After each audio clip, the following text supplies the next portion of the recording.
You had talked about at the midway point needing him to be more dominant. How would you sum up his first season here? Who? Jason Hatcher. Well, obviously at the end here with the injuries, it's been a little frustrating for him, I'm sure. Early on, I think when we had everybody healthy, I think he was doing a good job, obviously, and but I think overall for anybody to say that we were completely pleased with coaching performances or player performances would be a little over-exaggerated. But I think Hatchet came in here. He's a great guy. He works hard, and I really appreciate what he brought to this team, not only from the football player standpoint, but from a person standpoint. So moving forward, I'm glad he's on our team.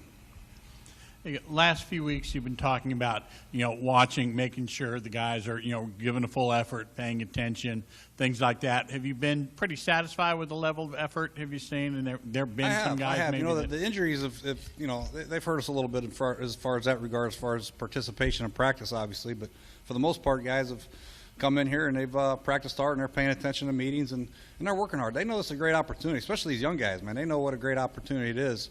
And then, of course, the veteran guys, they have a lot of pride, and they know what this Cowboy rivalry means, and they know what playing in front of our home crowd means, so they're taking us very serious. Jay, on Wednesday you said you wanted to evaluate Robert's throwing and everything else in today's practice. I know you said you looked okay, but what did you see? What were you looking for?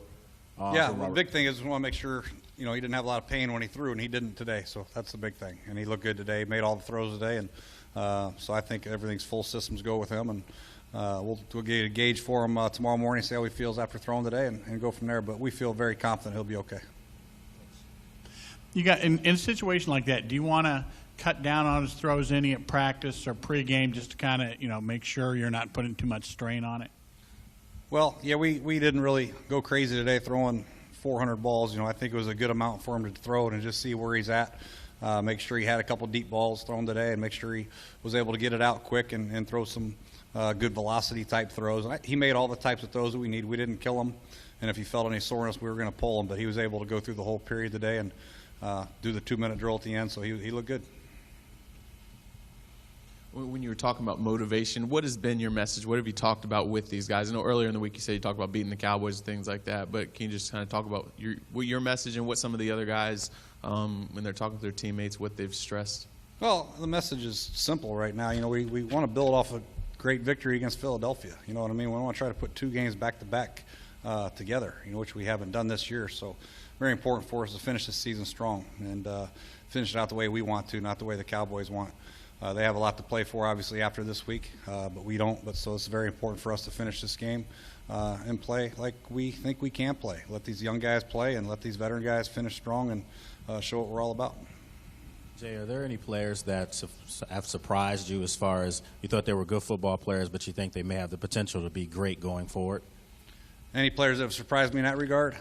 Well, we're continue to evaluate these guys every day, every practice, every game. And after the season, we're going to evaluate everybody very closely and really sit down and, from an individual standpoint, really get a good evaluation on all these guys. And there have been some guys that have been stepped up and done extremely well, obviously, and some relief duties like Rashard Breeland. Obviously, we can't say enough good things about him. And we're excited about some of the prospects that we have here. But for me to just stand up here and single out a couple guys, I don't think would be right until I go through the film and really critique each individual on every play that they played this year, which we will do as a staff. And that takes time. Having said that, though, is there a certain pride for guys like Jeff Coate and Trevardo, guys who have sort of lived on the fringes of the NFL to get in there, make plays, and sort of get on the map? No question. I mean, I talk about opportunities, and what a great opportunity is for guys like this. I mean, seriously, they're going to come in here and play against the Dallas Cowboys at our home stadium and really try to put themselves on the NFL football map. And they got a great opportunity to do that. So they're going to get plenty of reps. They're going to get a chance to rush the passer against 2 excellent tackles. And last week they both got a sack on one of the best tackles in the NFL, and they're going to go against a guy that's equally as good, or if not better, in Tyron over there. So it'll be a great opportunity for them to really play and show what they're made of. And then, like I said, the evaluation process that we go through during the off season, they'll be part of our conversation, which, if they didn't get this opportunity, they may not have been. So it's a great chance for them.